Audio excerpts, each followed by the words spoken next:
से आप extra layer of जो है सर्वेलेंस के दायरे में लाएंगे, इससे सीधे लगता है कि उनको डराने की कोशिश। एक बार प्रोफाइलिंग हो जाए, एक बार पूरी तरह से इंफॉर्मेशन कलेक्ट की जाए कि ये कौन सी आइडियोलॉजी फॉलो करता है। एक दुक्का वाकया कहीं पे रिपोर्ट हुए है तो उसका कलेक्टिव रिस्पांस गवर्नमेंट की तरफ से ऐसा आना एक पूरी कम्युनिटी के खिलाफ। जो डॉक्टरों का मॉड्यूल पकड़ा गया, उसका हैंडलर कौन था, उसको ऑपरेट करने वाला कौन था, वो मौलवी ही था।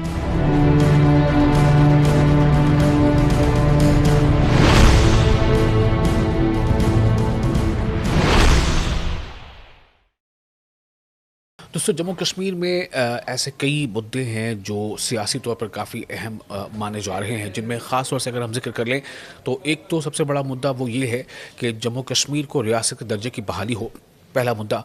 दूसरा अहम मुद्दा ये है कि ये जो Shri Mata Vaishno Devi medical institute of excellence, इसकी जो मान्यता रद्द की गई है, तो कुछ शोबे से अब ये बात उठ रही है कि इसकी मान्यता बहाल होनी चाहिए। लेकिन इससे जुड़ा मामला ये हो गया है कि जो एक नेशनल लॉ यूनिवर्सिटी का क़याम होना है, अब उस पर सवाल उठ रहे हैं कि वो कहाँ उसका क़याम कहाँ होगा, जम्मू में या कश्मीर में। कश्मीर के खित्ते के लोगों को लगता है कि कश्मीर में से क़याम होना चाहिए। जो जम्मू के खित्ते के लोग हैं उनका कहना है, बीजेपी के शामिल शर्मा जी हैं या आरिफ पठान का कहना है कि ये जम्मू में होना चाहिए। उस पर ख़ुद सीएम का जवाब आ चुका है कि आईआईटी और आईआईएम जैसे इदारे जम्मू में हैं, तो बेहतर ये होगा कि इसको जो है यहाँ पर अगर हो। हालांकि उन्होंने ये कहा है कि अभी इस बारे में कोई हतमी फैसला नहीं हुआ है। इससे अलग कुछ और सियासत है। अभी आप देख रहे हैं कि चूँकि यौम जमहूरिया की तकारीब होनी है और वो दिन करीब आ रहा है, तो इसको लेकर के काफ़ी ज़्यादा अलर्ट पर है जम्मू कश्मीर में जो हमारे फ़ौजी हैं या सिक्योरिटी एजेंसीज़ हैं। और अभी ये देखा गया है कि राजौरी या आसपास के इलाकों में कई जगहों पर ड्रोन देखे जाने की खबर सामने आई है कि पाकिस्तानी ड्रोन देखे गए। इन सब के बीच एक और अहम खबर है जिस पर काफ़ी अभी चर्चा हो रही है और सियासी बयानबाजी भी तेज़ हो चुकी है। वो खबर है कि मसाजिद की प्रोफाइलिंग, यानी कि वादी कश्मीर में जितनी भी मसाजिद हैं, वो मसाजिद किन इलाक़ों में है, उनका रकबा क्या है, उनकी नौइयत क्या है और उनका संचालन किस तरह से होता है। उन मसाजिद में जो लोग वहाँ पर अपनी खिदमत अंजाम देते हैं, चाहे वो इमाम हैं या मुअज्जिन हैं या जो मस्जिद की जो कमेटी है, तो इन तमाम लोगों के बारे में मुकम्मल जानकारी यकजा करना कि इमाम जो है वो कौन है, उनकी उम्र क्या है, वो कहाँ के रहने वाले हैं, इमाम को सैलरी अगर आती है या जो भी उनको दिया जाता है खिदमत के तौर पर या तोहफे के तौर पर, तो अतिया के तौर पर, तो वो क्या है, कहाँ से आते हैं। तो ये तमाम चीज़ों को प्रोफाइलिंग को लेकर के जो अब एक ख़बर सामने आई है कि जम्मू कश्मीर पुलिस जो है वो ख़ास तौर से इस बारे में जो डेटा कलेक्शन के काम में लगी है, तो इस पर कुछ सवालात उठ रहे हैं। इस पर ख़ुद आगा सैयद रुहुल्लाह मेहदी जो है उन्होंने भी सवाल उठाए हैं। इस पर पीडीपी के एमएलए वहीदुर्रहमान परा ने सवाल उठाए हैं। उनका ये कहना है कि ये पिन पॉइंट करके ऐसा नहीं होना चाहिए। अगर हम सब के सब मुल्क के शहरी हैं तो किसी एक ख़ास मज़हब के जो मकामी जो हम कह सकते हैं हों या फिर दूसरे शहरों के भी क्यों ना हो, किसी एक ख़ास मज़हब के इबादत खानों को लेकर के अगर इस तरह से ये चीज़ें आगे बढ़ेंगे तो ये कहीं ना कहीं एक ख़दशात को जो है वो जन्म देती हैं। तो उनका ये कहना है कि आखिर ऐसा क्यों है, क्या मतलब एक ख़ास इसके पीछे कोई मकसद है और क्या इससे ऐसा नहीं होगा कि एक एलिनिएशन या सेपरेशन की कहीं ना कहीं जो है एक बात सामने आ जाएगी कि भाई हम क्यों अलग हैं या बाकी की नहीं। तो इस पर आपको मैं बताऊंगा कि किन किन लोगों का क्या कहना है। ख़ासतौर से इस पर अब ये चर्चा कुछ ज़्यादा हो रही है। हालांकि बीजेपी का अपना स्टैंड है, बीजेपी के तर्जुमान हैं डॉक्टर अभिजीत जसरोटिया, उनका ये कहना था कि चूँकि कई बार ऐसा देखा गया है माजी में भी, कभी कोई हादसात हो जाते हैं या कुछ ऐसी आतंकी कोई वारदात हो जाती है, तो ये बेहतर होता है कि अगर वहाँ के बारे में पहले से आपको जानकारी हो, सुरक्षा जैसे कोई जानकारी हो, तो उस जगह पे मूव करना या उसके बारे में कुछ जानकारी इकट्ठा करना। लेकिन सवाल जो है उठाया गया इस बात को कहते हुए कि क्या ये तो फिर किसी भी दूसरे मकामात के लिए होना चाहिए, दूसरे भी मज़हब के अगर मजहबी मकामात हैं तो। इस पर मैं आपको सुनाऊंगा, पहले आप सुनिए कि डॉक्टर अभिजीत जसरोटिया ने क्या कहा। एसडीजीपी डॉक्टर वैद साहब ने जो बात कही है बिल्कुल वही बात है। अगर कहीं पे कोई डाटा कलेक्ट किया भी जा रहा है तो मुझे लगता है कि इसमें किसी को क्यों कचात होनी चाहिए। कोई डाटा लिया जा रहा है तो अच्छी बात है, अगर डाटा हो रहा है सबके पास अवेलेबल है, हर एक चीज होनी भी चाहिए, हर एक चीज की पूरी तरह से पता भी होना चाहिए कहाँ पर कौन सी चीज है और क्या उसकी कंस्ट्रक्शन किस हिसाब से हुई। अगर आपको देखे पिछले दिनों जब टेररिज्म बड़ी पीक पे था तो आपको पता है कि हमारी बड़ी अच्छी जियारत हुआ करती थी, अगर आपको अभी भी है वो चरहरे शरीफ। अगर आपको याद होगा जब टेररिस्ट वहां पर घुस गए और उसके बाद वो चरारे शरीफ जो ज़ियारत है वो फिर क्योंकि आगजनी हो गई वहां पर, अब चाहे पूरी दुनिया चाहे, जितनी मर्जी सरकारें चाहे, जी। उस तरह की ज़ियारत क्या दोबारा कभी बन सकती है? कभी नहीं बन सकती है। तो मुझे लगता है कि एक वो चीजें हैं जो हमें धरोहर मिली है हमारे पुराने लोगों से, इन सबको प्रिजर्व करके रखना, इनकी देख रेख रखना, और ये देखना in case of an event of eventuality जी। कुछ ऐसा हो तो किस तरह से उसको बचाया जाए, सब कुछ किया जाए। मुझे लगता है पॉजिटिव सोचना चाहिए इस चीज को लेकर। तो आपने बीजेपी को सुन लिया, अब आपको हम बताते हैं कि इस पूरे मामले पर सबसे बड़ी बात यही हो रही है कि अगर मजहबी मकामात की बारे में जानकारी इकट्ठा करना सिक्योरिटी के लिए ज़रूरी है, चाहे वो मस्जिद के इमाम हो या मुअज्जिन हो या मस्जिद कमेटी हो, मस्जिद कमेटी के मेंबरान हो, मस्जिद किस इलाके में है, उसका रकबा क्या है, उसके अखराजात कैसे पूरे होते हैं, चंदे की शक्ल में या जहाँ से भी फंडिंग आती है वो कहाँ से आती है, उसके ज़राए क्या है, तो तमाम चीज़ें हैं, और उनके कॉन्टैक्ट नंबर होने चाहिए, उनके प्रोफाइलिंग होनी चाहिए, तमाम चीज़ें। तो क्या ये बेहतर नहीं होगा कि अगर ऐसा ही है तो सिक्योरिटी या सुरक्षा के मद्देनज़र तमाम मज़ाहिब के जो इदारे हैं, क्या तमाम इदारों पर ये को लेकर के ये पहल की जाएगी? ये सवाल उठाया जा रहा है। क्या गुरुद्वारे भी इसमें शामिल होंगे? क्या जितने भी मंदिर हैं वो भी इसमें शामिल होंगे, या चर्च हैं वो भी इसमें शामिल होंगे? ये सवाल उठाए जा रहे हैं, और इसी सवाल को लेकर जो पीडीपी के तर्जुमान हैं, पहले मैंने बताया कि वहीदुर रहमान पर्रा ने सवाल उठाया है, तो अब सबसे बड़ा सवाल यहाँ पे होता है कि पुलिस का इस बारे में क्या कहना है। मैं आपको ये बता सकता हूँ कि जम्मू कश्मीर के जो फॉर्मर डीजीपी हैं डॉक्टर एसपी वैद ने इस बारे में अपनी क्या राय दी है, ये आप सुने। पुलिस में कहा जाता है कि जो पीस टाइम में मेहनत करता है उसको क्राइसिस के वक्त परेशानी कम होती है, तो जनरली डाटा कलेक्ट किया जाता है। उसमें कोई इस तरह मुझे नहीं लगता पैनिक करने की, या आफ्टर ऑल आप पुलिस तो आप ही की है, कोई लंदन की पुलिस तो है नहीं।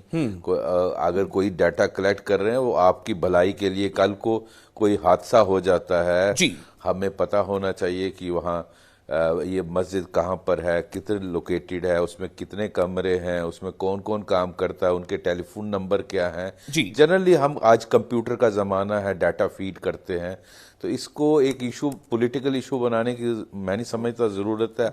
अगर हमें कुछ छुपाना ही नहीं है तो कौन सी इसमें घबराने वाली बात है। तो आपने सुना डॉक्टर एसपी वैद क्या कह रहे हैं, और यहीं से अब एक सवाल ये पैदा होता है, जब उनका ये कहना है कि मेरे ख्याल से ये तमाम जो धार्मिक स्थल है उनके लिए ये होना चाहिए, ऐसा ना हो कि सिर्फ मस्जिदों के लिए हो, मतलब तमाम, जो उनका कहना है उनके हिसाब से ये बात सामने आ रही है। तो पीडीपी ने अपने खदशात का इजहार किया है, इस पर नेशनल कॉन्फ्रेंस ने अपने खदशात का इजहार पहले ही कर दिया है। आगा सैयद रुहुल्लाह मेहदी ने भी इस पर सवाल उठाए थे। इनको ये एक बड़े पोस्ट पे रहे हैं, इनको लोगों की हालात और जो जहनी उसको भी देखने की जरूरत है। इस वक्त जो मसला है ये खाली ये नहीं है, पूरे मुल्क में हिंदू मुस्लिम किया जा रहा है।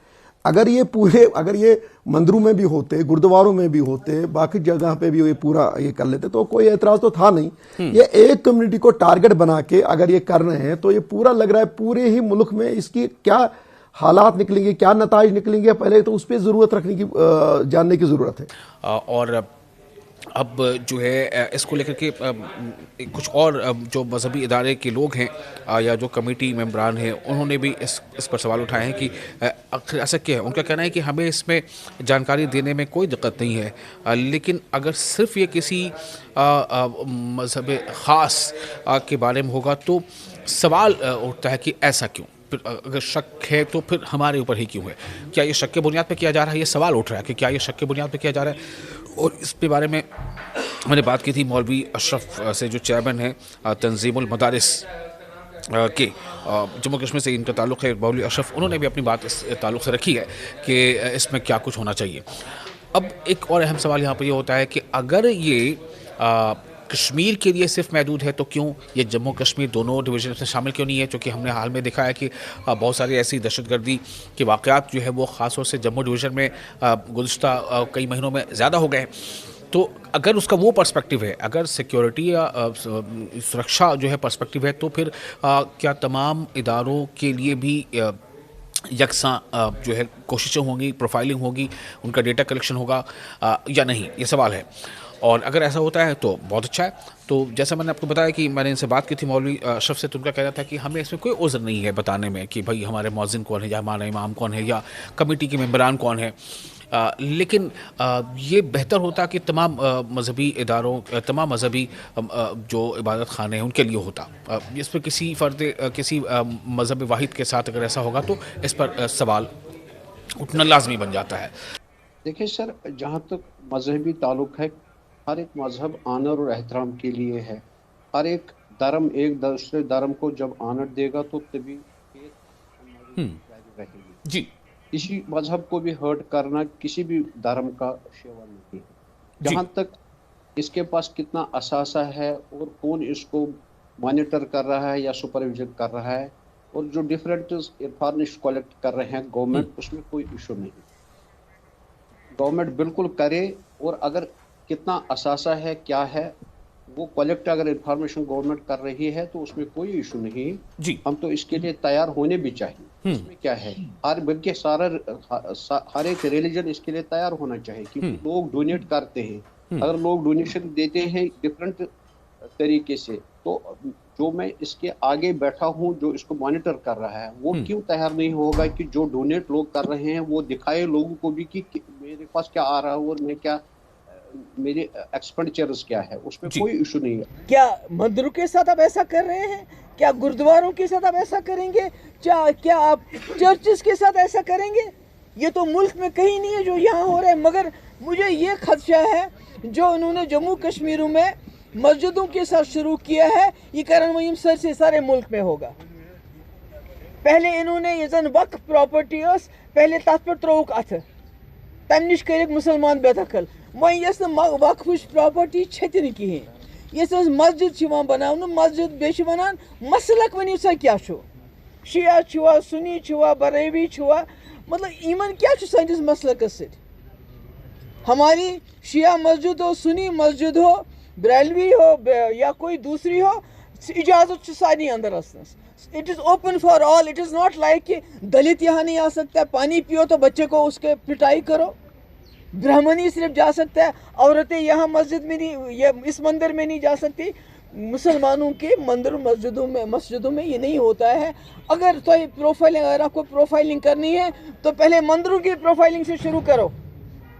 तो ये अलग अलग राय हैं। अब हमें ये देखना होगा कि क्या इस मुद्दे पर भी आगे चलकर सियासत होती रहेगी और सियासत खूब होगी, या ये मुद्दा लोगों के मुताबिक उस तरह से होगा कि ये तमाम मजहबी जो धार्मिक स्थल हैं, तमाम मजहब के जो मजहबी मकामात हैं, ये धार्मिक स्थल हैं, चाहे वो गुरुद्वारे हों, चाहे मंदिर हो, चाहे मस्जिद हो, चाहे चर्च हों, उन तमाम की जो है डेटा कलेक्शन होगा। ये सवाल अहम है, देखना होगा कि आगे क्या होता है। इस तरह से आप एक्स्ट्रा लेयर ऑफ जो है सर्वेलेंस के दायरे में लाएंगे, इससे सीधे लगता है कि उनको डराने की कोशिश है। एक बार प्रोफाइलिंग हो जाए, एक बार पूरी तरह से इंफॉर्मेशन कलेक्ट की जाए कि ये कौन सी आइडियोलॉजी फॉलो करता है। एक दुक्का वाकया कहीं पे रिपोर्ट हुए हैं तो उसका कलेक्टिव रिस्पांस गवर्नमेंट की तरफ से ऐसा आना एक पूरी कम्युनिटी के खिलाफ। जो डॉक्टरों का मॉड्यूल पकड़ा गया उसका हैंडलर कौन था, उसको ऑपरेट करने वाला कौन था, वो मौलवी ही था।